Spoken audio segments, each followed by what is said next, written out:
Prime Minister Malcolm Turnbull is in Darwin, where he's toured and opened a health research centre focusing on Indigenous health.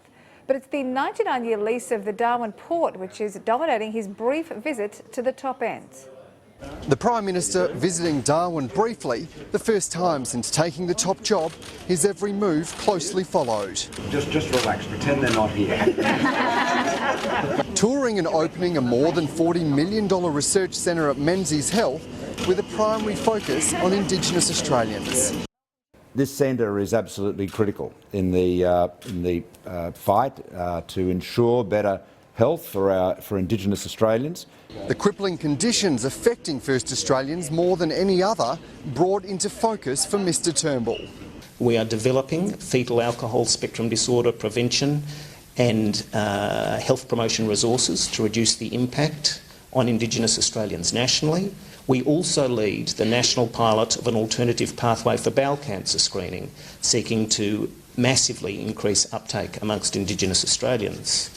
He was also told of the significant benefit to the economy. We are a highly cost-effective medical research institute. For every $1 invested in Menzies, there is a $2.70 economic return. Since taking on the top job as Prime Minister, Malcolm Turnbull has said little on his plans to tackle disadvantage for First Australians, a crippling life expectancy gap, chronic disease and susceptibility to conditions that aren't seen with as much prevalence anywhere else in Australia. But the big issue dominating the Prime Minister's visit to the Territory today is the decision made by the Territory Parliament behind me, the 99-year lease of the Darwin Port to a Chinese company with reported links to the Chinese Liberation Army and questions over just what the federal processes were involved. The reason we're reviewing the rules is not because we regret the decision made by the advice given by the Department of Defence, but just that it clearly makes sense for all foreign acquisitions of the relevant size to be subject to the same process. It comes amid calls for reform and criticism of the processes at hand.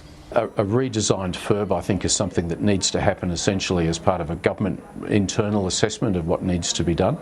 But you'd like to think there'd be some public visibility of it. So, for example, a public definition of what constitutes a national security interest. The Prime Minister also set to meet Defence Force personnel who make up a big part of the Territory population, rounding out his 24-hour visit to the Territory. Dan Borscher, Sky News, Darwin.